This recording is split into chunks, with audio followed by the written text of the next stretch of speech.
안녕하십니까. 행복한 아침 이재용입니다. 안녕하세요. 정예은입니다. 오늘은 10월 12일 수요일이고요. 날씨 궁금합니다. 날씨부터 알아보겠습니다. 박소연 기상캐스터.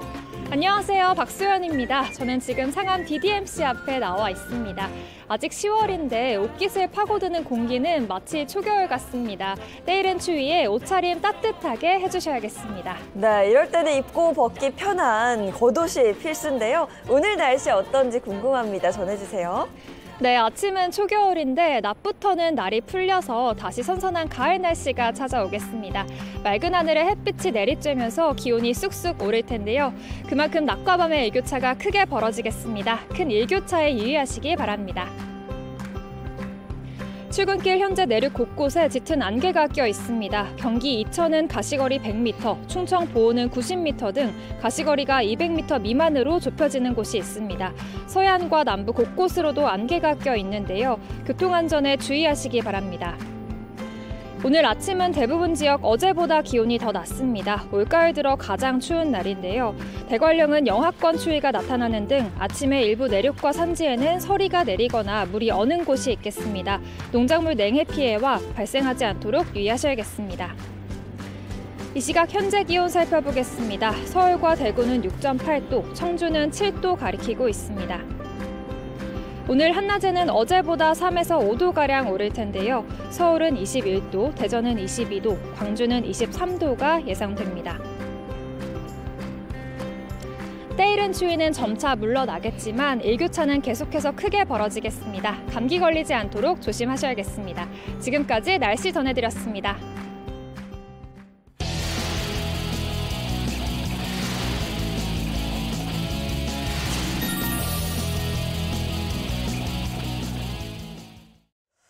네, 화제 이슈를 발빠르게 전해드리는 모닝 브리핑 순서입니다. 김성환 시사평론가와 함께합니다. 어서 오세요. 네, 안녕하세요. 네, 첫 번째 이슈부터 전해주시죠. 네, 첫 번째 이슈는 외국인 국세 체납 먹튀입니다. 국내 체류 외국인이 한 200만 명 정도 된다는 사실은 알고 계신 분들이 꽤 있으실 거예요. 근데 국내 체류하면서 외국인들이 경제활동을 많이 하지 않겠습니까? 그런데 경제활동을 하는 과정에서 세금 체납 문제가 굉장히 심각한 것으로 나타났습니다. 지금 고액을 체납한 외국인의 절반 이상이 또 해외로 출국한 것으로 나타나서 세금을 돌려받을 방법도 마땅치 않은 상황이라고 하는데요. 지방세의 경우에는 세금 체납 통계조차 작성되지 않고 있다고 합니다. 이에 따라서 외국인 체납 관리를 강화하도록 지방세 징수법이나 출입국관리법을 강화해야 한다. 이런 전문가들의 목소리가 나오고 있습니다. 네, 외국인이 국내에서 부동산을 매입하는 등 다양한 경제활동을 하고 있는데요. 세금은 나몰라라 하고 있습니다. 그럼 대체 얼마나 국세를 체납한 거예요? 네, 국세청과 법무부의 자료에 따르면은 올해 6월 말 기준으로 외국인 체납자가 6,322명이었습니다. 체납액이 1,659억 원에 달했는데요. 그러니까 세목별로는 아시다시피 종합소득세 많이 내는데요. 종합소득세가 1,163억 원으로 대부분을 차지했고요. 부가세나 양도소득세 순서로 차지했습니다. 그리고 국적별로 보면요. 아무래도 중국인이 우리 국내에 많이 들어와 있잖아요. 중국인이 225명으로 가장 많이 있었고요. 그다음에 미국, 브라질, 대만 이런 순서를 차지했습니다. 네. 그러니까 국세청은 그러니까 외국인이 출국하면 세금을 받을 수 없는 상태가 되기 때문에 이럴 때는 정리 보류 체납액 항목으로 분류를 하게 되는데요. 그러니까 외국인 고액 체납자, 그러니까 5천만 원 이상 체납한 615명 가운데 절반이 넘는 340명이 이미 출국을 한 상태로 지금 확인되고 있는 상황입니다. 근데 이렇게 체납액이 있을 때는 출국을 안 시키면 되는 거 아닙니까? 그렇죠. 굉장히 간단한 문제죠. 네. 나갈 때 조회해가지고 딱 당신 나오잖아요. 세금 안 냈으니까 출국 못해 이렇게 네. 하면 되는데 그게 쉽지가 않다 그래요. 그러니까 지금 국세청과 법무부에 따르면은 체납액이 5천만 원 이상인 외국인에 대해서 출국 금지 조치를 할 수는 있다고 합니다. 근데 실제로 출국 금지가 된 외국인이 지난달 말 기준으로 했을 때 15명에 불과하다고 하는데요. 그럼 뭔가 출국 금지 조치하는 데 있어서 이게 장치가 제대로 작동하지 않고 있다는 얘기가 되는 거잖아요. 그러니까 국세청과 법무부의 설명에 따르면 이동의 자유를 제한하는 제재인 만큼 굉장히 까다롭게 조건에 따라서 심사를 하고 있다고 합니다. 네. 그러니까 웬만큼 체납하는데 외국인이 뭐 예를 들어서 한국에서 실수로 체납을 할 수도 있잖아요. 네. 저 잠깐 나갔다 올래요. 네. 이렇게 얘기하는데 아니, 당신 못 나가 이러면서 그냥 출국 금지를 해버리는 것은 너무 과잉 조치가 해당될 수가 있잖아요. 그러니까 체납했다고 해서 무조건 출국을 못하게 할 수는 없다. 이게 이제 정부의 설명입니다. 근데 2020년 10월 기준으로 했을 때요. 한 800억 원 가까운 세금을 체납한 2,508명이 외국인 체납자가 그냥 외국인 등록증을 반납하고 외국으로 그냥 나가버렸다 그래요. 그러니까. 그러니까 다시 들어와라. 세금 내기 위해서 들어와라. 이럴 수도 없는 상황이어서. 네. 사실 이거는 어찌 보면 일반적인 기업의 회계 처리상으로 보면은 손실 처리가 되는 이런 그러니까요. 상황이 될 수밖에 없습니다. 저 깜빡 잊었어요. 잠깐 갔다 오. 올게요. 할 때 봐주면 안 될 것 같아요. 우리가 깜빡 잊었다고 세금 봐줍니까? 아니잖아요. 우리 또박또박 다 내야 되거든요. 네. 그 어제도 왜 저 규제 사각지대에서 우리 부동산 줍줍하는 외국인들에 대한 얘기 했잖아요. 네. 아, 이거 안 될 것 같은데. 차제에 이거 세금 세는 거 외국인에 대해서 이거 확실하게 징수할 네. 수 있도록 뭔가 규정이 마련돼야 되겠다. 뭐 그런 건 있는 거예요. 앞서 제가 말씀드렸던 것처럼 네. 현재 제도상으로도 5천만 원 이상이면은 굉장히 체납액이 큰 거잖아요. 그럼요. 그럼 외국인은 출국을 못 하도록 할 수 있기 때문에 이거는 이동의 자유하고 상관없이 그럼요. 5천만 원, 1억 원씩 세금 체납하면 나가지 못하게 그냥 막아야 될 필요가 있지 않느냐. 이런 아니, 지적을 할 수밖에 없는 거죠. 아니면 우리도 깜빡했어요. 그럼 봐주시든가. 우리 다 내는데. 다음 이슈 전해주시죠. 예, 다음 이슈는 극단 선택 추정 총기 사고입니다. 아마 많은 분들이 이 소식 접하셨을 것 같아요. 어제 새벽 잠원동의 한 공원 인근에서 50대 남성 A씨가 권총을 사용해 극단적인 선택을 한 것으로 추정되는 사건이 발생했습니다. A씨 주변에서는 실탄과 함께 총기가 발견이 됐는데요. 이게 사제 총기가 아니라 실제 권총이라는 사실이 확인이 되면서 도대체 권총이 어디서 난 것이냐 이런 의문이 지금 생겨나고 있는 상황입니다. 그러니까 사건 직후 A씨는 병원으로 옮겨져 수술을 받았다고 하는데요. 현재 의식이 있는지 등 건강 상태는 확인되지 않고 있는 상황입니다. 네, 우리나라에서 총기가 사용된 사건이라니 굉장히 충격적이었습니다. A씨가 원래 그러면 총기 사용이 가능한 뭔가 특수 직업을 가지고 있었던 건가요? 그건 아닙니다. 처음 사고 소식이 전해지고 난 다음에 사실은 총기를 가장 쉽게 접할 수 있는 대상이 경찰관이잖아요. 네. 혹시 경찰관이 아니냐 이런 추측이 나돌긴 했는데 경찰에서는 경찰관은 아니다 이렇게 좀 밝히고 있는 상황입니다. 그래서 경찰이 주변인들을 통해 가지고 얘기를 좀 전해 들은 것 같은데요. 그러니까 생전에 부친이 군인이었다고 합니다. 그러니까 이 주변인들이 그렇게 지금 얘기를 하고 있다고 하는데요. 그러니까 부친을 통해서 아마 총기를 입수했을 것으로 추정되고 있는 상황입니다. 그러니까 주변에서 발견된 총기가 389경 권총이라고 하는데요.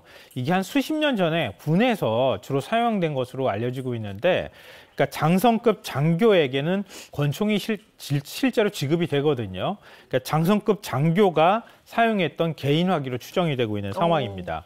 근데 군에 가보신 분들은 다 아시겠지만 모든 총기에는 일련 번호가 다 적혀져 있거든요. 네. 그 실제 총기에도 일련 번호가 딱 적혀져 있다고 그래요. 그러니까 일련 번호를 군을 통해 가지고 확인을 해보면 네. 모든 총기 대장이 다 있기 때문에 그렇죠. 누가 관리하고 사용했던 총기인지 추정은 가능할 것 같은데요.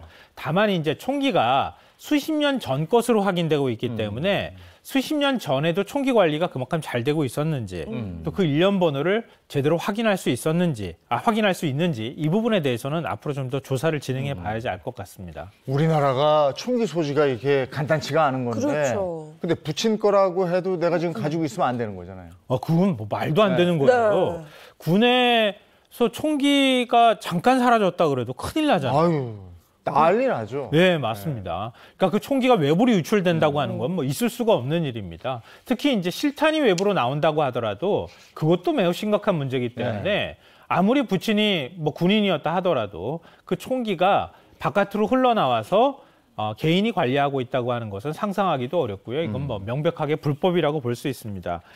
그렇기 때문에 지금 개인이 총기를 사용한다 하더라도 일반적인 사제 총기를 사용해도 이 시도경찰청장의 허가를 받도록 돼 있거든요. 그러니까 삼남마다 주소지를 다 관할하는 그 관할서에다가 신고를 하도록 돼 있고요. 또 이걸 위반하면 3년 이상 15년 이하의 징역 또는 3천만 원 이상 1억 원 이하의 벌금형에 처해질 수 있기 때문에 만약에 이번에 실제 총기로 인한 사고였다고 확인된다면 이 행위 자체는 불법이라고 볼 수 있습니다. 네. 자주 있는 일은 아니지만 잊을만 하면 한 번씩 이렇게 총기 네. 사고 이야기가 들리는데요. 국내 총기 사고 얼마나 발생하는 거예요? 경찰청에 따르면은 2017년부터 2021년까지, 그러니까 최근 5년치 자료를 보면요, 총기로 인한 사고가 한 17건 정도 발생했다고 합니다. 그러니까 고의 사고, 우리 보통 이제 요즘에 사냥총 같은 거 갖고 있으니까 실수로 다른 사람이 총을 쏴서 동물을 쏘려고 했는데 사람이 맞는 경우 있잖아요. 그런 사고를 빼고 고의 사고의 경우가 한 10건으로 한 60%에 육박하는 것으로 나타나고 있는데요. 근데 국내 총기 사고는 이번처럼 이렇게 실제 총기로 인한 사고는 그렇게 사실은 많지는 않습니다.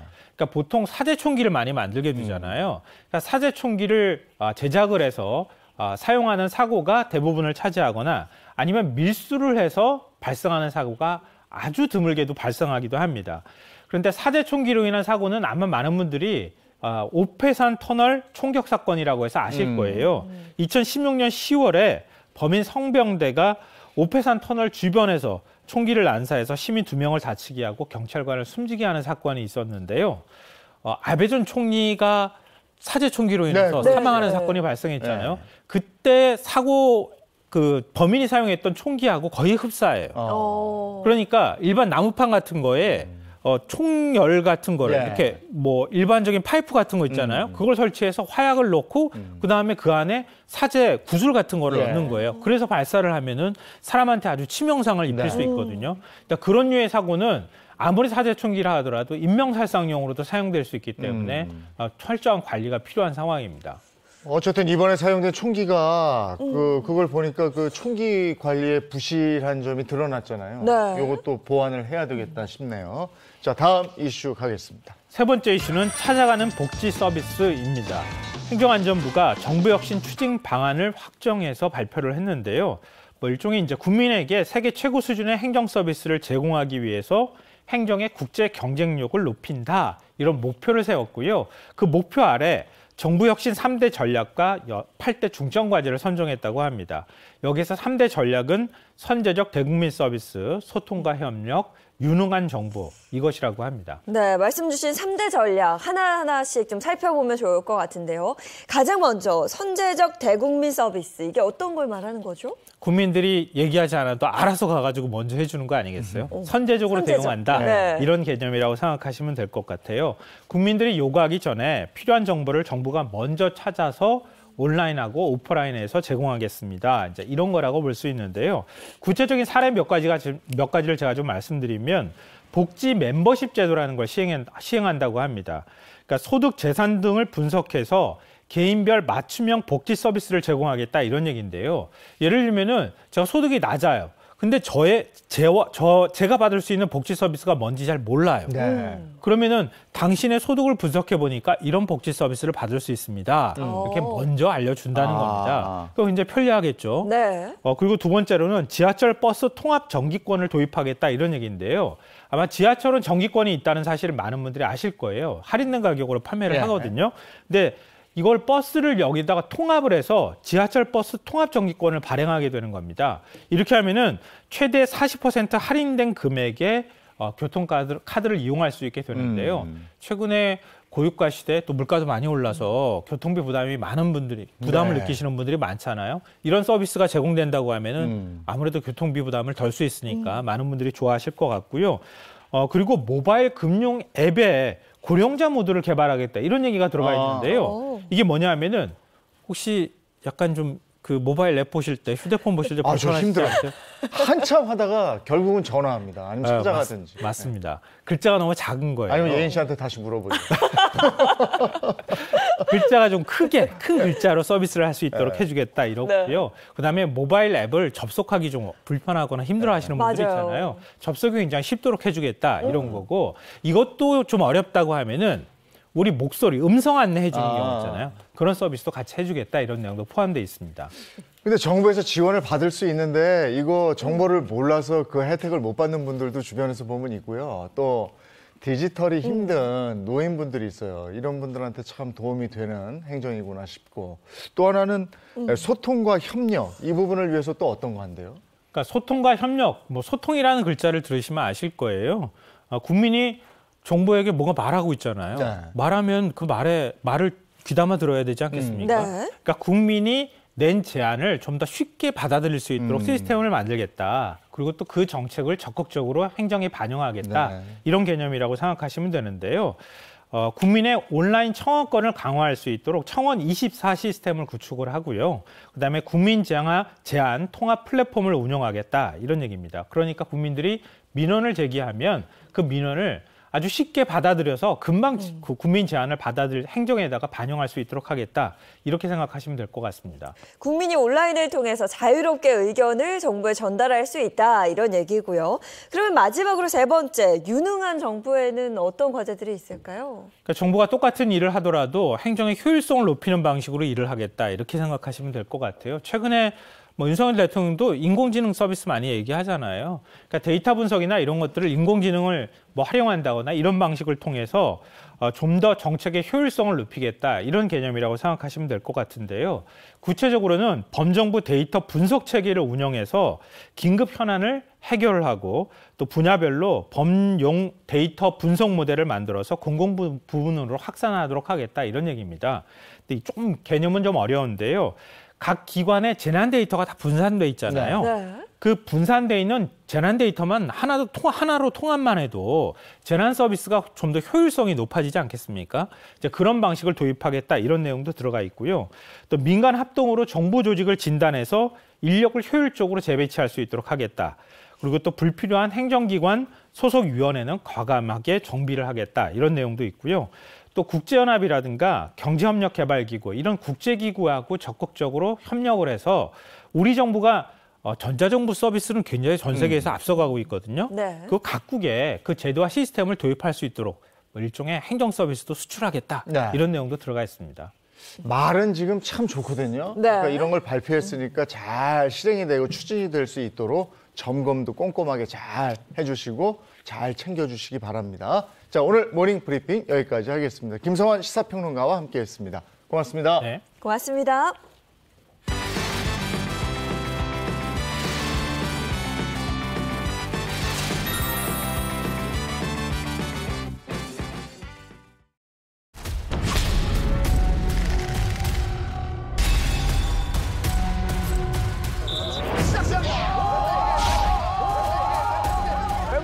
왼발 땡겨 어떻게 될지 시작됩니다.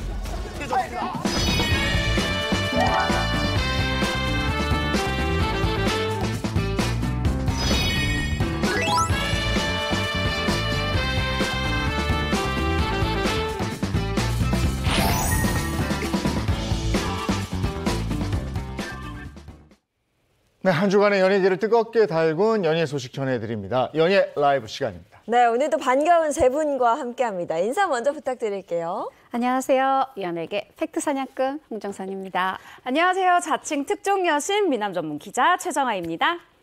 행복한 아침 보내고 계신가요? 수요일 아침이 제일 행복한 남자 연예 리포터 홍규입니다. 네, 반갑습니다. 오늘 연예 라이브 첫 번째 키워드는 뭐예요?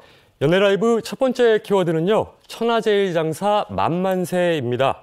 채널A가 대한민국에서 힘으로 소문난 18인이 오로지 씨름으로만 힘의 최강자를 가리는 서바이벌 프로그램을 통해 앞으로 매주 월요일 밤 짜릿한 쾌감과 감동을 선사할 예정이라고 합니다. 이 얘기 들어보니까 강철 부대 모래판.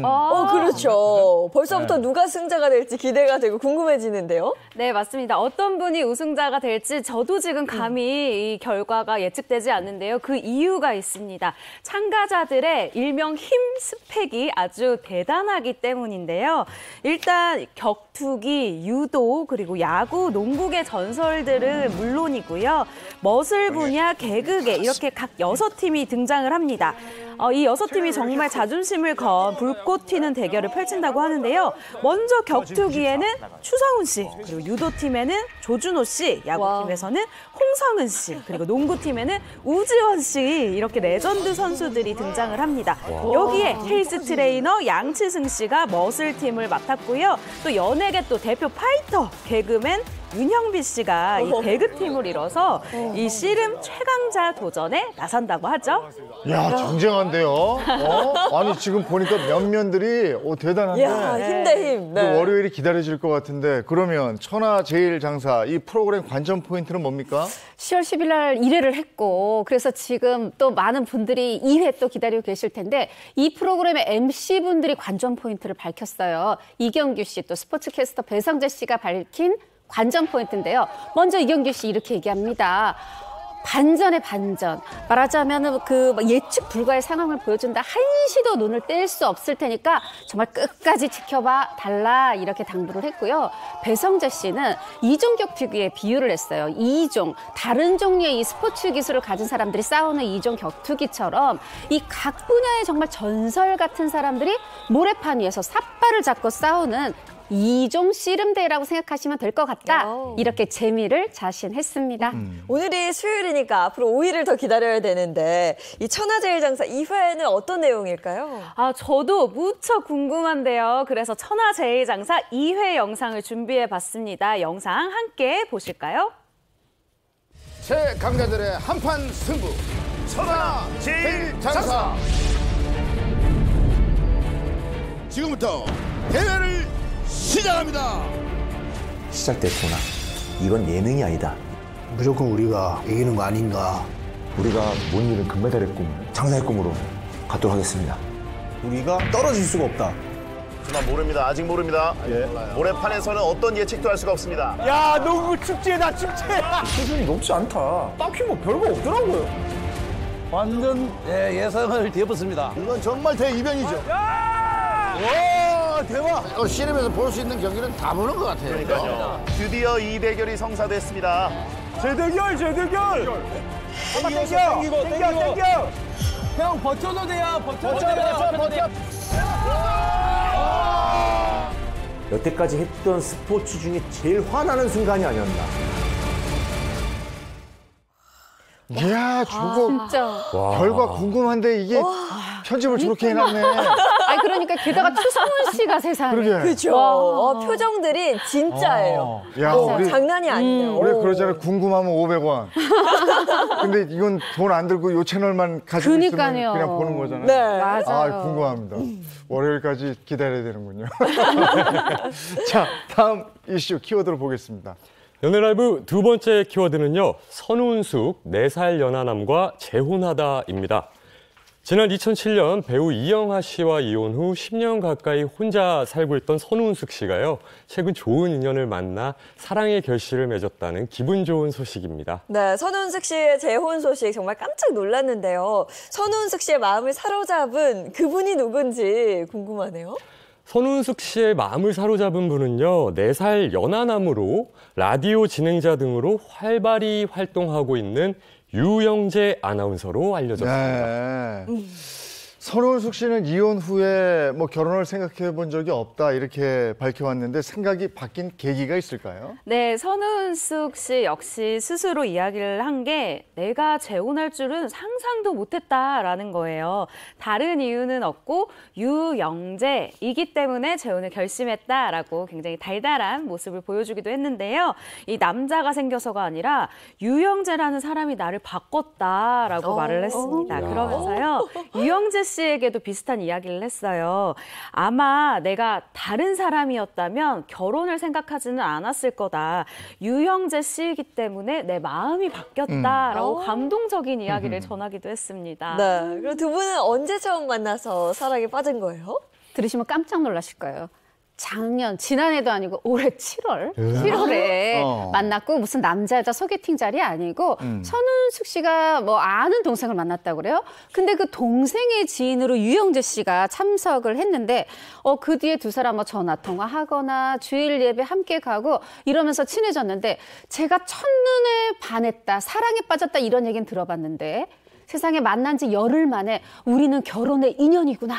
이걸 서로 알아봤다는. 그래요. 운명인 거네요. 그리고 또 하나 궁금한 게 이제 전 남편 이영하 씨 반응이거든요. 네, 짓궂게도 저도 참 궁금하더라고요. 선우은숙 씨, 이 재혼 소식을 대중에게 알린 게 바로 어제였는데요. 어제보다 3주 앞서서 이 전 남편에게 나 결혼해라고 알렸다고 합니다. 따져보면 혼인신고를 한 뒤에 바로 알려준 셈인데요. 이영하 씨 이렇게 얘기를 했다고 합니다.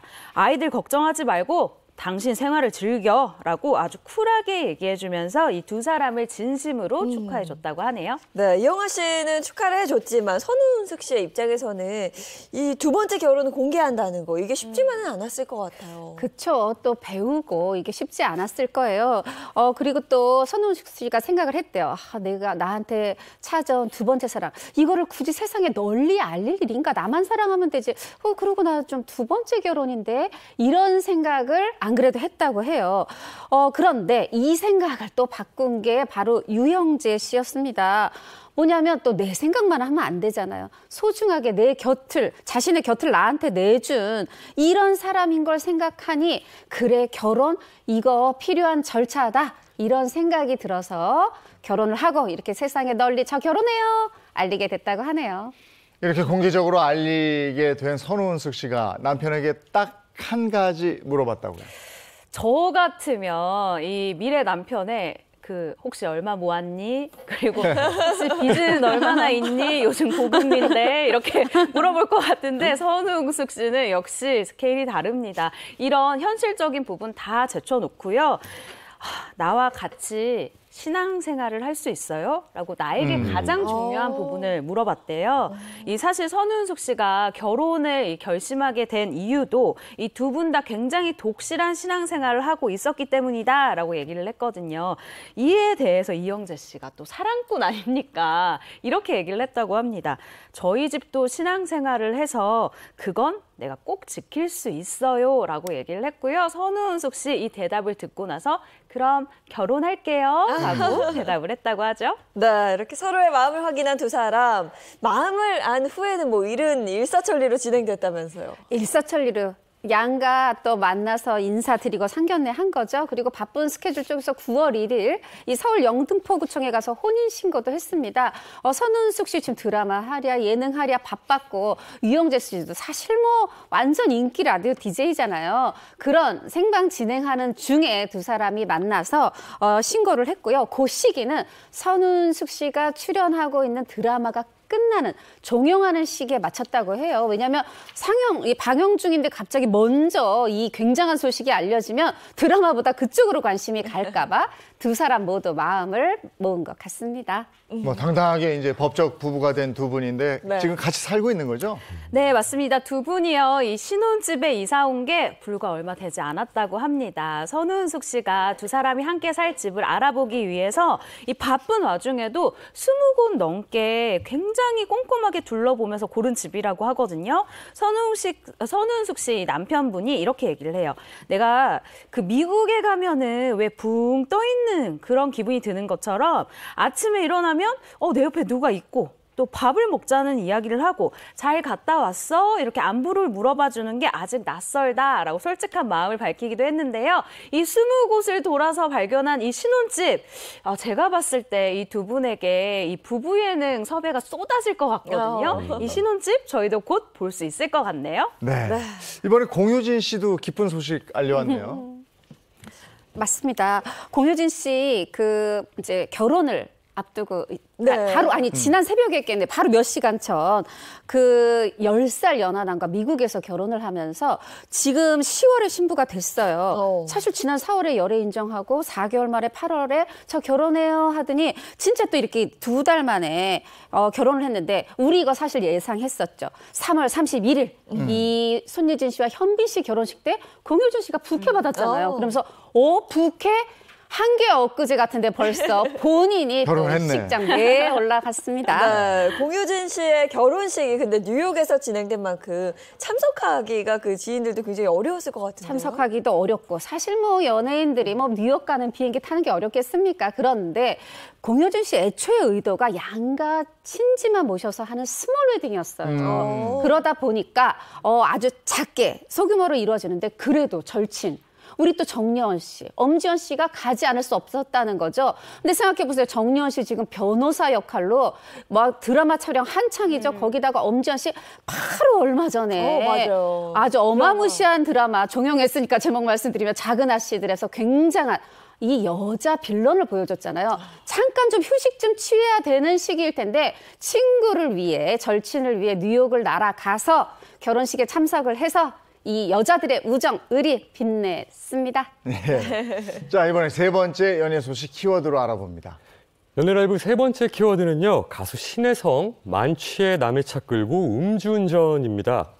가수 신혜성 씨가 도난 신고가 들어온 차에서 술을 마신 채 잠들었다가 신고를 받고 출동한 경찰에 음주 측정 요구를 거부해 현행범으로 체포되어 팬들에게 큰 충격을 안겼다는 소식입니다. 네, 또다시 음주운전으로 논란의 아이콘이 된 신혜성 씨.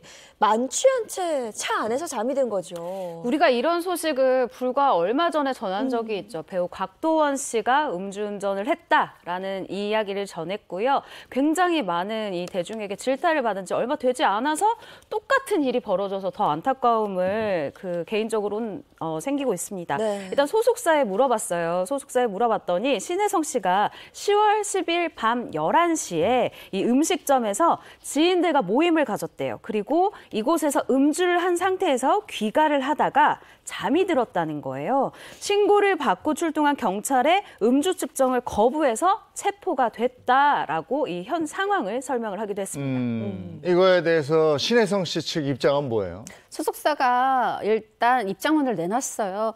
음주운전을 한 사실, 자신의 차량이 아닌 줄도 모르고 탑승한 사실, 이 모든 것에 대해서 변명의 여지가 없다. 모든 분께 심려를 끼쳐 죄송하다 사과하면서 여기서 마지막에 다시 한번 심려를 끼쳐 죄송하다는 말을 했어요. 2007년에 한 번 있고 이게 또 처음도 아니고 두 번째다 보니까 이렇게 다시 한 번이란 또 단서를 붙인 것으로 보입니다. 네, 방금 소속사 이야기 중에 본인의 차량이 아닌지도 모르고 이런 얘기가 있었거든요. 네, 어떻게 된 일이에요? 사실 이 부분 때문에 더 큰 논란으로 발전이 된 것 같습니다. 신혜성 씨가 일단 주장하는 것은 이 음식점 발레 파킹 담당하시는 직원분이 전달해준 키를 가지고 운전을 해서 집에 갔다라고 주장을 하고 있는 것으로 알려지고 있는데요. 하지만 이 식당 측의 입장이 좀 달라요. 신혜성 씨가 머물렀었던 이 식당 측에서는 이 한 매체의 취재진에게 이렇게 밝혔습니다. 우리는 신혜성 씨에게 해당 차량 키를 제공한 적이 없다. 그리고 이 신혜성 씨가 키가 꽂힌 차를 몰고 그냥 떠났다라고 반박을 한 거예요. 그러면서 이 도난 신고된 차량은 신혜성 씨의 차량과 아예 이 차종 자체가 다르다. 그리고 당시 식당에는 대리주차 직원이 근무 중인 시간도 아니었다라고 밝혔습니다. 식당 측은 이런 내용이 이 주차장 CCTV 화면에 다 찍혀 있다라고 하면서요. 경찰에도 관련 화면을 제출을 하기도 했었거든요. 그래서 이런 진실 공방까지 번지는 모습 때문에 팬들이 굉장히 안타까워하고 있습니다. 이런 진실 공방 벌어지자 신혜성 씨가 추가 입장을 냈다면서요? 그렇죠. 이제 어저께 신혜성 씨 경찰 조사 받았고 소속사는 신혜성 씨 본인과 대화하고 또 경찰 조사한 어떤 내용 이런 것들을 바탕으로 해서 2차 입장문을 냈어요. 내용은 이렇습니다. 신혜성 씨가 10월 10일 오후 6시 강남구 소재 음식점에서 남성 지인들과 함께 저녁 모임을 가졌다. 이 해당 모임은 처음에 이제 주차할 때 발렛, 그러니까 말하자면 대리 주차비를 선불로 받고, 근데 만약에 손님들이 너무 이제 자리가 길어지고 주차위원들이 퇴근을 해야 되면 차 안에다가 차 키를 두고 이제 퇴근하는 방식으로 운영이 된다. 그런데 이제 만취였던 신혜성 씨는 자신의 가방 안에 차 키가 있다고 생각을 했고, 내가 이제 차로 다가가는데 딱 하나 근처에 있던 차가 이제 문이 열리니까 저게 내 차인가 보다 하면서 차에 조수석에 올라탔다는 겁니다. 근데 사실은 차 내부에 키가 있었기 때문에 열렸던 건데 이거를 갖다가 말하자면 제대로 판단하지 못하고 내 차거니 내 키로 열렸거니 했다. 이렇게 소속사는 덧붙여 설명하고 있습니다. 네, 그럼 신혜성 씨는 처음부터 음주운전을 한 거예요? 그건 아니었어요. 음주운전이요. 일단 음식점에서 출발을 할 때는 동석했던 지인이 부른 대리기사분이 오셔서 운전하는 차를 타고 출발을 했습니다. 그 이후부터가 중요한데요. 이 지인이 차에서 내린 뒤에 대리운전 기사 없이 신혜성 씨가 이 주치 상태로 직접 차량을 몰고 집으로 가던 중에 이 도로에 정차를 한 상태였어요. 그 상태에서 바로 잠이 든 겁니다. 깜빡 잠이 들어서 이제 주민 신고가 들어왔기 때문에 경찰에 적발이 된 상황이었죠. 2007년에 했는데 지금 또 이랬으니까 비난을 그렇죠. 피하기는 좀 어렵겠네요. 예, 오늘 여기까지 하겠습니다. 연예 라이브였습니다.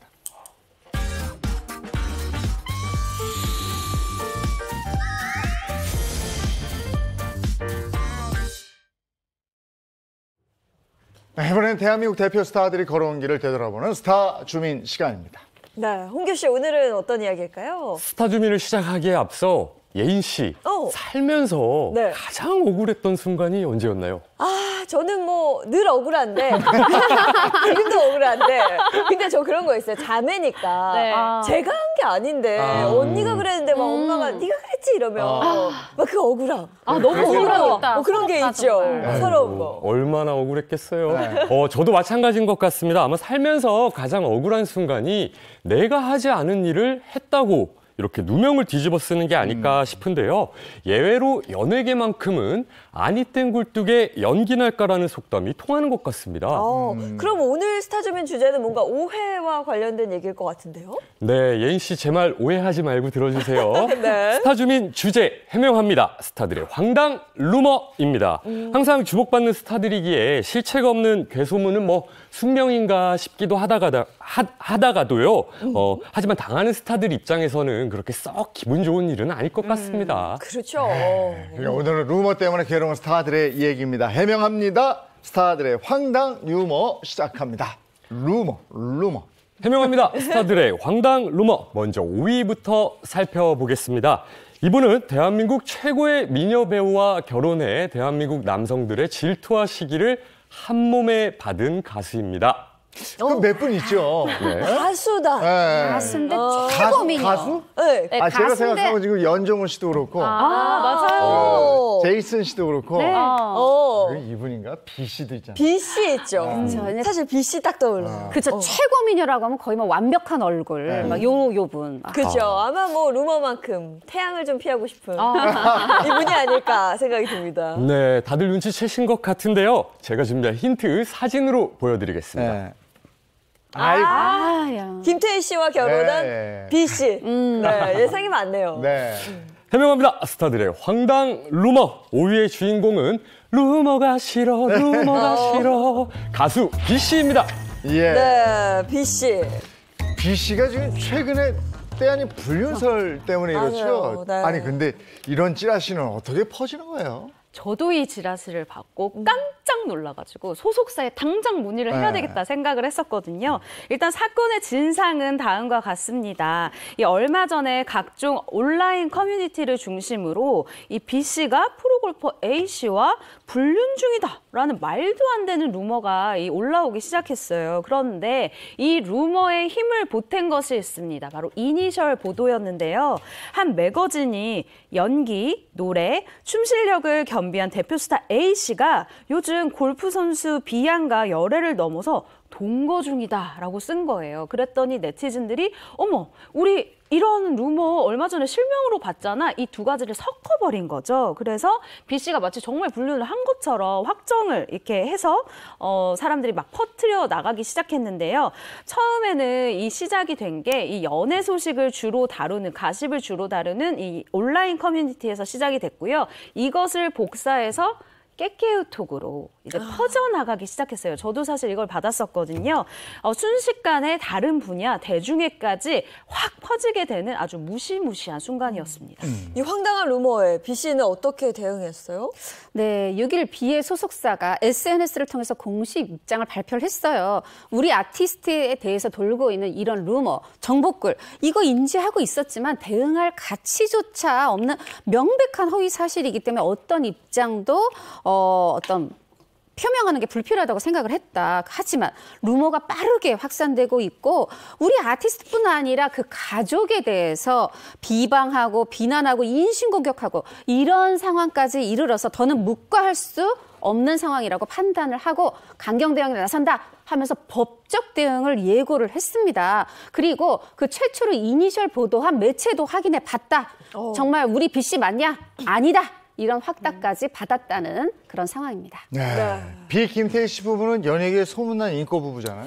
네, 맞습니다. B 씨 같은 경우에는 특히나 방송을 통해서 과거 여러 차례 이 아내 김태희 씨에 대한 사랑을 공공연히 드러냈었는데요.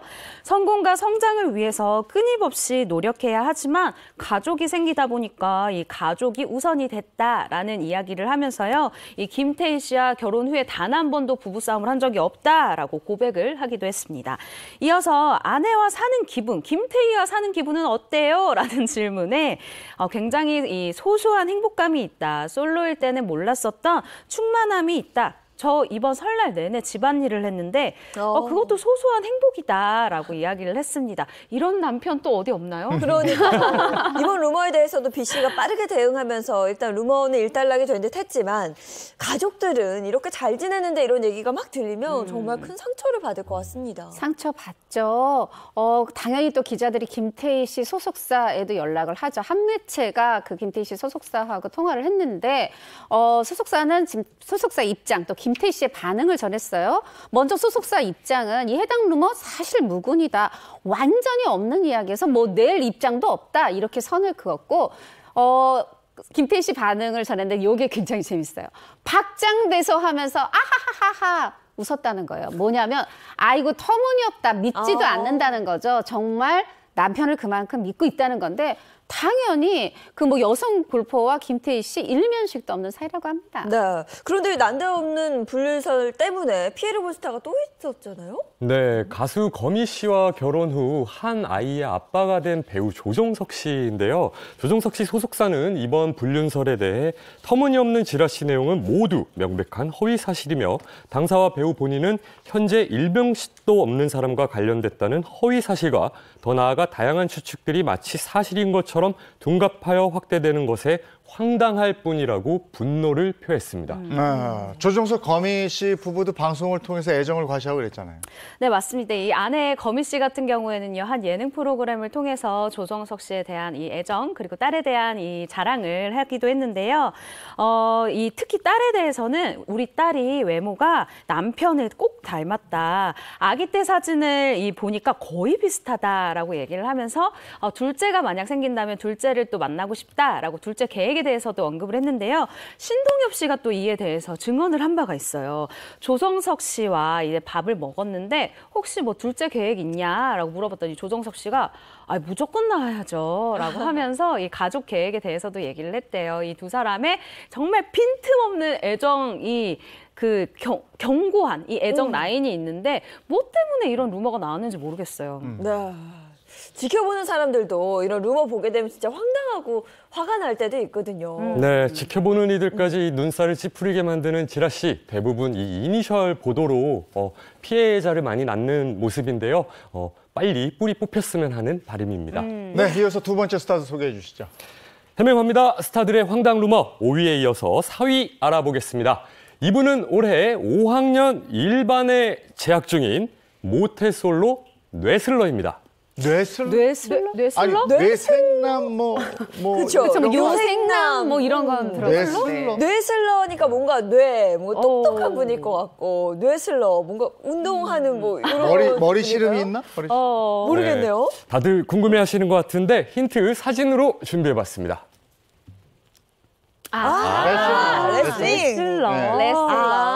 근데 이분이 공부도 잘해서 뇌슬러라고 하는 거네요. 그렇죠? 운동 잘하려면 머리 좋아야 돼요. 그럼요. 그래서 뇌슬러라고 그랬나 보다. 이분의 말에 의하면요. 고등학교 시절 키와 IQ가 150으로 나란히 똑같았다고 합니다. 운동에 매진하면서도 수학과 과학은 늘 80점 이상을 받았다고 하는데요. 네, 흔히 레슬링을 몸으로 하는 체스라 그러잖아요. 워낙 수싸움이 다양해서 머리가 좋을 수밖에 없는데 바로 알 것 같아요. 레슬링의 전설 심건호 씨 맞죠? 맞습니다. 해명합니다. 스타들의 황당 루머. 바로 4위의 주인공은 전 레슬링 선수 심건호 씨입니다.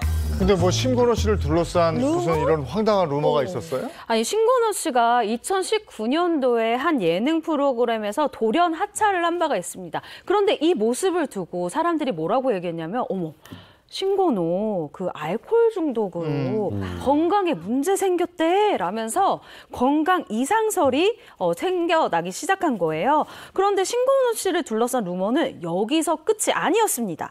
술을 너무 마신다라는 소문 때문에 간경화에 지금 시달리고 있대, 몸이 많이 안 좋대라는 루머까지 돈 바가 있다고 해요. 결국 심건호 씨 루머의 원인은 술인 것 같은데요. 그 주량이 어떻게 되나요? 2016년 한 방송에서 심건호 씨 본인이 얘기를 했어요. 일주일에 한 2-3번 술을 마시고 한 번에 소주 2-3병 정도를 또 마신다. 사실 적은 양이라고 할 수는 없는데 왜 이렇게 그럼 술을 마시게 됐느냐. 주변에 사람이 많기는 한데 혼자 있을 때면 외롭다. 사실 너무 많다가 혼자 있으면 외롭잖아요. 특히 요 대목이 좀 안타까워요. 운동을 시작할 때부터 그랬던 것 같다. 사실 경기장에는 사람이 많지만 훈련하는 순간 또 훈련 끝내고 집으로 돌아온 순간에 혼자잖아요. 고독하죠. 그렇게 해서 술과 좀 가까이 하게 됐다. 이렇게 스스로 고백한 적이 있어요. 네. 근데 이게 그 레슬링으로 아주 뛰어난 기량을 발휘했기 때문에 그리고 이렇게 쫙 섰잖아요. 그렇죠. 그러면 주변에서 시기와 질투 같은 것도 있는 거거든. 네. 맞아요. 그런 거 영향도 있지 않았을까요? 맞습니다. 심건우 씨는 레슬링 레전드답게 2번의 올림픽에서 금메달을 땄는데요. 세계선수권대회, 아시아선수권대회, 아시안게임을 모두 제패하는 그랜드슬램을 무려 2번이나 달성했었죠. 2014년 아시아선수 최초로 국제레슬링연맹 명예전당에 이름을 올린 바도 있습니다. 아니 실제 신건우 씨가 이런 이야기를 해서 너무 안타까운 적이 있었는데요. 내가 너무 이 레슬링 실력이 부각이 되다 보니까 이걸 지키기 위해서 더 열심히 했다. 다른 사람들은 모두가 나를 이기려고 노력을 하는데 그러니까 나만 이기면 되는데 나는 다른 사람들을 모두 이겨야 됐다. 그러니까 이 고독감이 느껴지는 이야기를 했어요. 너무 외로워서 그리고 힘들어서 이 이야기를 털어놓고 싶은데 이 이야기에 대해서 부모님한테 할 수도 없고 내가 동생한테 얘기를 할 수도 없고 그러니까 술잔을 펴서 술을 마시더라. 이렇게 얘기를 하면서요. 그냥 나는 혼자 조용히 마시고 그냥 조용히 잔다라고 얘기를 했는데 너무 안타까운 이야기였어요. 네. 하지만 이 루머는 사실 어디까지나 추측일 뿐 정답은 심건우 씨만이 알 수 있는 거거든요. 심건우 씨는 이런 황당 루머에 대해서 뭐라고 얘기를 하던가요? 저도 개인적으로 심건우 씨하고 친분이 있는데 굉장히 인간적이고 수더분한 분이셔서 저도 굉장히 이 루머가 의아했었어요. 심건우 씨는 몸을 만들기 위해 술을 끊었다. 어디 돌아다니면서 술을 마신 적도 없고 내가 아는 사람들하고만 술을 먹는다. 그 사람들과 먹을 때는 멀쩡한데 어느 한순간에 갑자기 소문이 너무 이상하게 났다. 술 마시고 실수한 적도 나는 결코 없다라고 자신의 입장을 설명했습니다. 심건우 씨 곁에 누가 있어야 돼요. 맞아요. 심건우 씨 아직도 싱글남이죠? 그렇습니다. 심건우 씨 아직 싱글남이고요. 21세기 이후의 여자를 만나본 적이 없다라고 특이한 비유를 했는데요. 이걸 나이로 따져보니까요. 29살 이후 21년 동안 무려 21년 동안 솔로였다라고 얘기를 한 거나 마찬가지였어요. 네, 2012년도 한 방송에 출연한 전 배구 선수인 김세진 씨가 이런 얘기를 했는데요. 신건우? 거의 모태솔로 수준이다. 적극적이지 못한 성격이 큰 몫을 했다라고 밝혀서요. 저는 왜 이렇게 이분이 짠하죠? 이런 얘기를 들으면 저도 싱글인데 뭐 어떻게 연락이라도 드려야 될까요? 근데 그 심건우 씨는 아예 뭐 결혼에 관심이 없고 이런 건 아니잖아요. 맞아요. 관심이 없는 게 아니라 있는 것 같아요. 왜냐하면 최근 방송에서 아직 누군지 모르는 예비 신부에게 말했습니다. 저는 결혼하면 당신에게 모든 경제권을 드리겠습니다. 그리고 제 통장을 드리겠습니다. 이렇게 자신 있게 얘기를 했는데 그렇게 자신 있게 말할 수 있는 이유 바로 이 올림픽 스타 신건우 씨가 받는 이 연금 때문인데요. 뭐 1993년부터 뭐 한 달에 200만 원, 300만 원 받았고 2000년 이후에도 사망할 때까지 한 달에 100만 원씩 받는다고 하는데 뭐 이미 받은 수령액이 10억 원이 넘는다고 하네요. 네, 심건우 씨. 심건우 씨 이제는 건강 이상설이 아니고 결혼한답니다 가지고 한 번 더 여기에 화제가 됐으면 좋겠네요. 네, 알겠습니다. 이어서 다음 스타 소개해 주시죠. 해명합니다. 스타들의 황당 루머. 앞서 불륜설, 건강 이상설로 황당한 루머를 겪은 스타들에 대해 얘기해봤는데요. 이제 3위 살펴보겠습니다. 이분은 연예계 대표 금쪽 같은 자식을 둔 올해 6학년 일반 방송인입니다. 금쪽 같은. 그럼 한마디로 자식 농사 잘 졌다 이건데 글쎄 얼마나 금쪽 같은지 한번 들어볼까요? 이분 딸의 스펙이 어마어마합니다.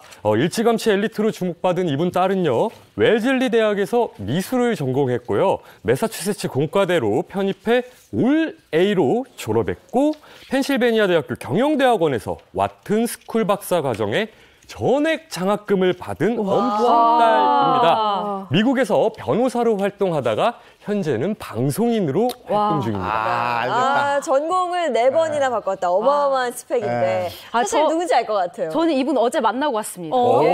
딱 알겠네요. 엄마와 미소가 꼭 닮은 미녀 방송인이죠. 사진 보여주시죠. 서동주 씨. 씨. 서동주 씨의 어머니이자 친구. 서정희 씨 아닙니까? 맞습니다. 해명합니다. 스타들의 황당 루머 3위의 주인공은 바로 방송인 서정희 씨입니다.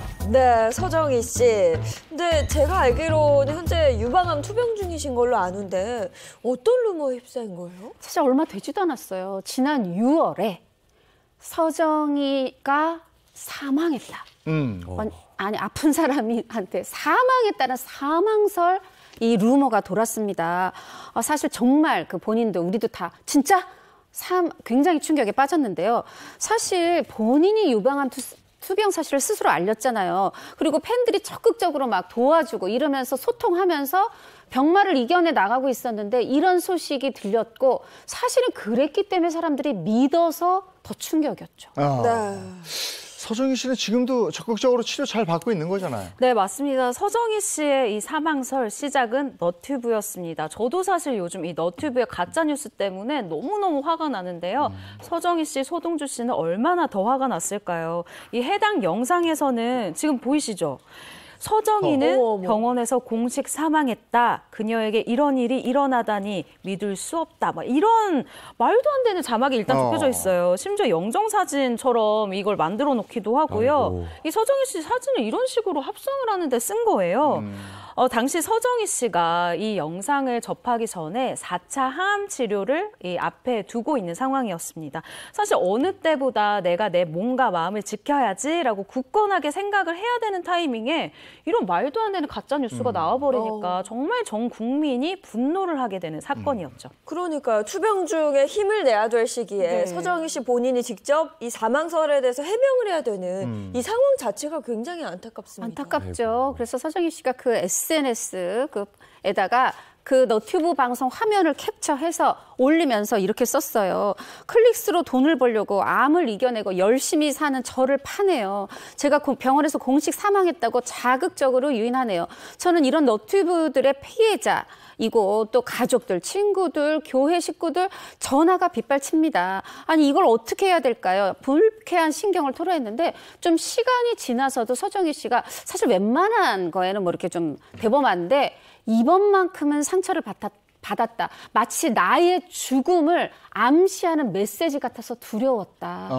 요 대목이 정말 안타깝더라고요. 네. 평소 엄마 서정희 씨와 친구처럼 지내는 사이인 딸 서동주 씨도 자신의 SNS를 통해 우리 엄마 멀쩡히 잘 계세요. 걱정하지 마세요. 연락 안 주셔도 돼요. 라며 관련 영상의 썸네일을 캡처해 올리면서 불편한 심경을 드러냈습니다. 네. 서정희 씨는 또 자신 사망 루머에 대해서 해명을 하고 바로 한 달 후에 방송에 나와서 다들 놀랬잖아요. 사실 저는 이런 적극적인 대처가 필요했다고 생각이 드는데요. 서정희 씨가 지난 7월 말에 한 방송에 출연해서 일단 이 약 부작용으로 부어 있어서 림프관 마사지를 하는 이런 모습으로, 그러니까 우리 생각보다 훨씬 건강한 모습으로 나타나서 팬들을 안심시키기도 했습니다. 일단 이 방송에 출연한 이유에 대해서는요, 내가 건강한 모습을 보여드려야 되겠다 이런 생각으로 나왔다라고 근황을 전했는데요. 이 병 이야기는 표현하지 않으면 모르더라. 근데 아픈 사람은 아프다. 될 수 있으면 밝은 모습을 보여드리려고 하고 있다라고 밝히기도 했습니다. 그리고 일단 이런 가짜뉴스, 이 가짜뉴스에 내가 쓰러지지 않았다라는 것을 보여주기 위해서 이 자신의 건재함을 보여주기 위해서 출연한 것으로 보여서요. 굉장히 박수를 쳐드리고 싶었습니다. 네, 개인적으로 서정희 씨가 정말 대단한 게 본인의 투병 사실을 또 알린 거잖아요. 투병 사실을 공개한 후에 또 새로운 사실들을 알게 됐다면서요. 바로 나를 응원하는 사람이 많다. 이 사실을 새롭게 알게 됐다 그래요. 뭐냐면 사실은 서정희 씨 얘기입니다. 나는 안티가 많다. 결혼 생활할 때 사실 뭐 나도 모르게 하는 행동들로 들로 인해서 미움을 많이 받았다. 친하고 보니까 사람들이 좀 불편하고 불쾌하셨겠다. 알겠더라. 그래서 아유 차라리 공개하지 않는 게 낫겠다 하고 많은 걸 차단하고 소통을 끊은 채 살았는데 병은 널리 알리랬다고. 이렇게 요번에 알렸더니 많은 분들이 응원해 주시고 특히나 암 환자분들이 이렇게 해라 많은 조언도 해주시고 음식도 많이 보내주신대요. 그래서 살도 5kg이나 쪘다. 만약에 내가 몸을 회복하고 나면은 건강을 찾고 나면 그분들 찾아다니느라고 너무너무 바쁠 것 같다. 감사함을 전했습니다. 네, 하루빨리 더 건강한 모습으로 만날 수 있었으면 좋겠습니다. 이어서 다음 스타는 누군지 궁금한데요? 해명합니다. 스타들의 황당 루머. 이분은 연예인 시구계의 조상님으로 유명한 분입니다. 그런데 이번에 야구 시구가 남다른 의미가 있는 건요. 당시 연예인이 시구를 하는 건 대한민국 프로야구 개막 이래 처음 있는 일이었기 때문입니다. 이 시구라는 게 진짜 그 당대 최고의 스타들이 하는 거 아니에요? 그렇죠. 인기 연예인이 하는 거죠. 그때나 지금이나 뭐 대단하신 분인 것 같은데. 현재 인기리에 방영 중인 K본부 주말 드라마에서 여주인공 어머니 역할로 맹활약 중이신 분입니다. 극 중에 이제 삼남매 어머니 역할로 나오시는 저희 부모님 좋아하시더라고요. 맞죠? 그 드라마. 역시 눈치가 굉장히 빠르십니다. 해명합니다. 스타들의 황당 루머 2위의 주인공은요. 바로 배우 이경진 씨입니다. 이경진 씨. 네, 이경진 씨 2위 스타들의 황당 루머 중 한 분으로 또 이렇게 2위에 올랐습니다. 제가 듣기로 이경진 씨는 아직 결혼을 하지 않으신 걸로 알고 있는데 결혼을 둘러싼 루머일까요? 맞습니다. 이경진 씨가 한 방송에 출연해서 그 자신의 결혼과 관련된 이 루머에 대해서 명백하게 시시비비 좀 확인을 해줬어요. 어떤 거였냐 하면 되게 기분 나쁜 게 내가 며칠 살다 왔다. 신혼여행 갔다 왔다. 이런 루머가 있는데 소문이 있는데 절대 사실이 아니다. 이경진 씨에 따르면 이 연예계 생활을 그만두고 어떤 공부를 하고 싶고 그래서 평범한 대학생이 되려고 미국으로 갔다가 우연히 이제 결혼을 하게 됐다 하면서 자신의 루머에 시작점을 알렸습니다. 네. 그럼 미국에서 이경진 씨는 누굴 만나서 결혼한 거죠? 일단 이경진 씨가 미국에서 이제 치과에 갔대요. 근데 이 치과에서 우연히 어떤 사람을 만나게 됩니다. 바로 한인의 치과 협회장. 이분이었는데요. 이분이 이경진 씨한테 먼저 이야기를 했대요. 내 제자 중에 이 괜찮은 의사 교육을 받고 있는 사람이 있는데 한번 만나보실래요? 라고 제의를 한 거죠. 그렇게 일주일에 한 번 겨우 데이트를 하면서 이 관계를 발전을 시켰고요. 그렇게도 바쁜 와중에 결혼 이야기가 오가면서 만난 지 2달 만에 결혼 날짜를 잡았다고 합니다. 그런데 이 결혼 준비를 하는 과정에서 왜 그런 감이 왔대요.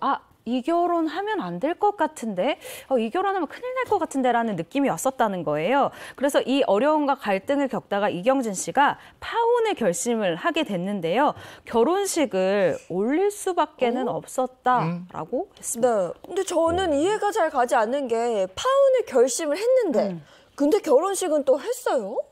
네, 제가 알기로도 이경진 씨가 뭔가 이 예비 신랑분에 대해서 굉장히 결혼에 대해서 갈등할 만큼의 어떤 얘기를 들었었다고 해요.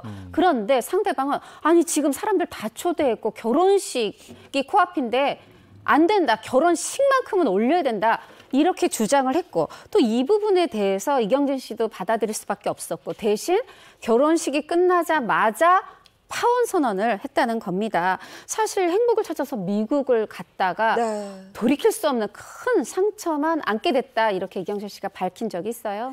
그리고 미국에서는 이 결혼식 직후에 사인을 하게 되는데 이게 우리나라로 치면 혼인신고 같은 개념이라고 해요. 그래서 이경진 씨가 결혼식 직후에 이 파혼을 선언을 했다라고 합리적으로 생각을 할 수가 있습니다. 그렇게 이제 이제 미국 생활을 정리하고 나서 이제 한국에 돌아오려고 비행기를 딱 탔다는 거예요. 귀국행 비행기를 탔는데 이 비행기가 활주로를 지나서 확 이렇게 뜨게 되잖아요. 네. 이때 이런 생각을 했다고 합니다. 이 비행기가 공중분해가 됐으면 좋겠다. 아이고. 그러니까 내 의지가 아니라 그냥 무언가 이 상황을 그냥 다 없애버리고 싶다라는 욕망이 그 생각이 굉장히 좀 세게 일었다고 합니다. 그런데 그런데 이경진 씨를 괴롭힌 루머가 이거 말고 또 있었다고 들었어요. 이것도 엄청 충격적이었어요. 바로 한간에 떠돌던 사망설이었습니다. 이경진 씨가 2012년에 유방암 진단을 받고 16번의 항암 치료, 또 30번이 넘는 방사선 치료. 이거 정말 굉장히 이제 심한 치료 아닙니까? 이걸 힘들게 받고 있었고 너무 힘들 때는 한참 투병 중일 때는 몸무게가 39kg까지 빠진 그런 적도 있었다고 해요. 그렇게 유방암 투병 중인데 나는 또 투병하고 있는데 한간에는 사망했다. 이런 사망 소리 돌았다고 합니다. 네, 앞서 서정희 씨도 그렇고 투병 중에 힘든 상황에서 왜 자꾸 이런 루머가 나오는지 모르겠는데요. 어떤 상황이었길래 이런 사망설까지 돌았던 거예요? 네, 맞아요. 이경진 씨가 이 유방암 진단 후에 몸에 이상 징후로 이 위 운동이 잘 되지 않았던 거예요. 그러니까 위가 이렇게 계속 이렇게 움직여줘야 되는데 멈추는 거죠. 그러면 이경진 씨가 움직이지를 이제 못하고 굉장히 좀 숨이 쉬어지지 않는 기분을 확 느꼈다고 합니다. 그러면 일상생활이 당연히 평범한 일상생활이 불가능하겠죠. 이경진 씨가 사실 이맘때쯤에 드라마 촬영을 하고 있었는데 이 드라마 촬영을 사실 한 달 동안 중단을 한 적이 있어요.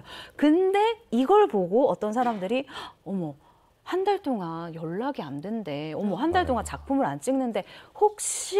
라고 얘기를 한 게 이렇게 사망설까지 발전하게 된 거죠. 근데 여러 가지로 이렇게 어려운 상황에 유방암 투병을 했을 텐데 잘 이겨냈네요. 네. 야, 회복 비결이 좀 특이합니다. 네. 골프예요. 골프를 시작했고 이걸로 대학까지 갔는데 이경진 씨가 한 방송에서 얘기를 했어요. 너무 아무것도 못할 정도로 아프고 손발이 다 뼈가 으스러질 정도로 아픈데 그래도 아유 골프해야지 하고 연습장에 가서 이렇게 연습을 하면 뭔가 그 순간에는 다 나은 것처럼 아프지 않았다. 그 골프를 시작으로 병마를 이겨냈다 이렇게 밝혔습니다. 네, 골프를 통해서 삶의 활력과 에너지 그리고 건강까지 되찾은 거네요.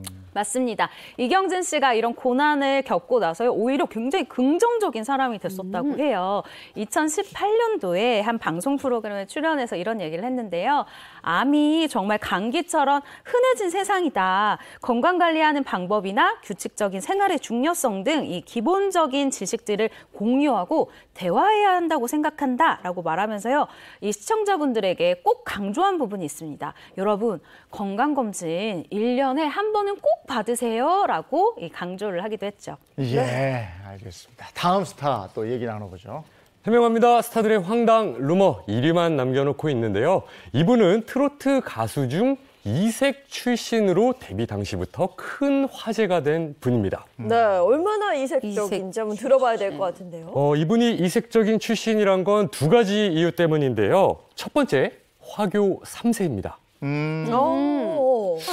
화교 3세. 몇 분 이렇게 딱 생각이 그쵸? 나는데. 네. 가수예요? 지금? 가수? 두 번째 이유는 사진으로 보여드리겠습니다. 약사? 아이, 바로 나오지. 눈치채셨나요? 네. 해명합니다. 스타들을 향한 황당 루머 1위의 주인공 바로 가수 주현미 씨입니다. 네. 네. 주현미 씨. 근데 저도 기억나는 게 주현미 씨는 세계를 공포에 몰아는 감염병의 희생자다. 뭐 이런 소문이 돌았잖아요. 맞아요. 그랬습니다. 사실 우리 그때 이 병명만 들으면 다 좀 오들오들 떨던 에이즈. 주현미 씨가 1994년 이때 11월의 괴담이라고 불렀어요. 네. 많은 가수들이 10월에 뭐 11월에 좀 떠났거든요. 11월의 괴담, 에이즈 사망설이 돌았어요. 그것도 주현미 씨뿐이 아니라 사실 다른 가족들도 다 감염이 됐다 이런 소문이 돌았고 가족들이 다 감염이 돼서 그런가 에이즈 관련 단체에 1억 원을 기부했대. 이런 말까지 보태지면서 이 사망설에 무게를 실으며 정말 진짜처럼 소문이 퍼져나갔고 사실 또 방송에서 주현미 씨를 볼 수 없으니까 진짠가? 이렇게 믿은 분들 많았어요. 이런 루머가 퍼진 계기가 있었나요? 일단 주현미 씨가요, 둘째 아이를 낳고 7년 동안 방송 활동을 하지 않았다고 합니다. 이 청계산 자락에 있는 전원주택에서 생활을 하고 또 음원 발표도 하지 않았었는데요. 그 전까지는 사실 이 주현미 씨가 가요 프로그램 최다 출연자였어요. 그런데 어느 날 갑자기 사람들이 생각할 때는 왜 주현미가 요즘 안 나오지? 안 나온 지 좀 꽤 되지 않았어? 이런 이야기를 하기 시작한 거죠. 그러면서 이런 의심을 한 것 같다라고 스스로 얘기를 했고요. 당시 이 주현미 씨에게는 이 가수 활동 중 가장 힘든 순간에 꼽으라면 바로 이 에이즈 사망설을 꼽을 정도로 굉장히 충격적인 루머였다고 합니다. 네, 이런 걸 두고 마른 하늘의 날벼락이라고 표현할까요? 주현미 씨도 굉장히 놀랐을 거고 주현미 씨 주변에 이제 가족들, 친구들, 지인들 얼마나 충격을 받았을지. 주현미 씨의 남편은 조용필과 위대한 탄생의 기타리스트 임동신 씨인데요. 당시 그 소문 때문에 굉장히 속상해 하셨다고 합니다. 그래서 특히 기사를 낸 기자에게 직접 전화를 걸어 모든 상황을 이렇게 제대로 정리하려고 했지만은 책임을 교묘하게 피해 나가 그럴 수 없었다고 하네요. 그렇게 세월이 지나니 시들해졌다며 애써 담담한 모습을 보였다고 합니다. 네, 주현미 씨는 지금 현재 어떻게 지내요? 어떻게 지내요? 네, 주현미 씨 다가오는 이 10월 22일 서울에서 그리고 10월 29일 부산에서 단독 콘서트를 진행할 예정이라고 하는데요. 이게 코로나19 기간까지 합쳐서 무려 팬데믹 이후 6년 만에 콘서트를 준비를 하는 겁니다. 주현미 씨 이렇게 얘기를 해요.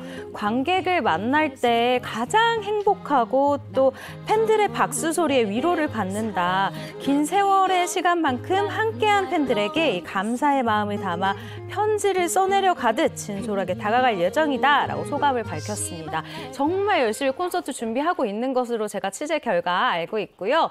제가 사실 이런 루머 소식을 전하면서 너무 안타까운 점이 있어요. 사실 요즘 같은 경우에는 우리가 앞서 전달한 B씨 부부, 조정석 씨 부부 같은 경우에는 우리가 지라시라고 하죠. 한번 착 돌기 시작하면 스타들이 하루 이틀 만에 아닙니다! 라고 입장을 전달하기가 굉장히 쉬워졌어요. 왜냐면 본인들의 손에도 이런 소식이 돈다고? 라고 네. 이런 생각을 딱 들게 하거든요. 그런데 주현미 씨 시대에 이런 때는 정말 신문기사 말고는 그렇죠. 그리고 사람들의 입소문 말고는 이런 소식을 들을 데가 없는 거예요. 어머, 옆집 누구 엄마가 그러더라. 어머, 방송국에 다니는 누가 말해줬어. 이렇게 하면 그게 정말 사실이 되는 시대였잖아요. 네. 그래서 옛날 이렇게 막 루머에 고통받았었던 스타분들 이야기를 들으면 너무 더 안타깝고 저랑 요즘 취재 겸 인터뷰 겸 만나는 언니, 오빠, 동생들 참 좋은 시대에 연예인하고 있다. 이렇게 오늘 말씀드리고 싶습니다. 아니, 그리고 사실 뭐 주현미 씨만 해도 남편 기타리스트 주현미 씨 가수예요. 지금 아들도 음악 해가지고 뭐 노래하거나 작곡하거나 막 이래요. 이런 음악 가족인데 사실 이런 사망설을 겪는다 사실 굉장히 마음이 아팠을 거거든요. 그런데 요즘에 이 진원지에 이 너튜브가 있어요. 한번 찾아보세요. 요새 나이 드신 굉장히 스타 배우들, 차마 저는 그분들 이름을 말하고 싶지가 않아요. 그런데 그분들 정말 쟁쟁한 지금 글로벌 스타가 된 분부터 이런 원로 배우들이 찾아보시면 거의 뭐 이상설, 입원설, 심하게는 사망설까지 있고 저한테 확인 전화 오는 지인분들이 많아요. 정말 그분 사망했어? 정말 그분 뭐 의식불명이야? 제발 클릭수 올리려고 그렇게 말도 안 되는, 그리고 그들의 인기, 스타들의 인기, 그리고 단지 그분들이 좀 나이가 많다는 이유로 근거 없는 그런 방송하지 않으셨으면 좋겠습니다. 왜냐하면 다른 어떤 것보다 내가 아프다, 죽었다 이런 거는 특히나 이 나이 드신 분들을 배우 이전에 한 명의 자연인이잖아요. 정말 심적으로 큰 충격 받는다고 제가 어떤 분께 직접 들었습니다. 예전에는 저도 이제 재래시장 탐방 뭐 이런 프로그램 할 때 갔더니 군뱅이 분말을 파는 분이 있어요. 군뱅이 네, 근데 거기 제가 뭐 존경하는 아나운서 선배님 사진이 이렇게 붙어 있는 거야. 어떡해. 뭐 간이 안 좋았는데 뭐 이걸 먹고 났다 뭐 이런 식으로 상술에 이용하는 그런 루머 같은 것도 있거든요. 네. 근데 기자들은 이렇게 루머 이런 소식이 딱 오잖아요. 네. 그러면 루머 취재할 때 주변부터 뒤지잖아요. 그럼요. 그런 과정도 참 재밌을 것 같아요. 물론 일단 팩트 체크를 위해서 해야 되는데요. 제가 마지막으로 이 너튜브에서 이 가짜 뉴스 거르는 방법 딱 하나만 알려드릴게요. 네네. 딱 나와요. 제목을 보고 너무 자극적이에요. 이거 클릭하시기 전에 이 포털 사이트 있으시죠? 네이버 그 네이땡, 뭐 다음땡 약간 이런 곳에 들어가셔서 그 연예인 이름과 키워드를 검색을 해보셔서 기사에 없으면 그건 사실이 아닙니다. 그렇죠. 기자들이 정말 빠르게 열심히 일하고 있거든요. 포털 사이트의 기사 검색을 먼저 해주시길 추천드립니다. 네. 알겠습니다. 오늘 여기까지 해야 되겠네요. 해명합니다. 스타들의 황당 루머라는 주제로 얘기를 나눠봤습니다. 고맙습니다. 고맙습니다. 감사합니다. 쌀쌀해서 저는 오늘 겨울옷 꺼내봤어요. 저는 어제 처음으로 난방을 틀었습니다. 아. 그 정도로 이제 날씨가 굉장히 추워지고 주변에 코를 훌쩍거리시는 분들도 많거든요. 네. 건강 상하지 않도록 관리 철저히 해주시기 바랍니다. 좋은 하루 보내시고요. 저희는 내일 아침 7시 30분에 돌아오겠습니다. 행복한 아침, 행복한 하루 되십시오. 고맙습니다. 고맙습니다.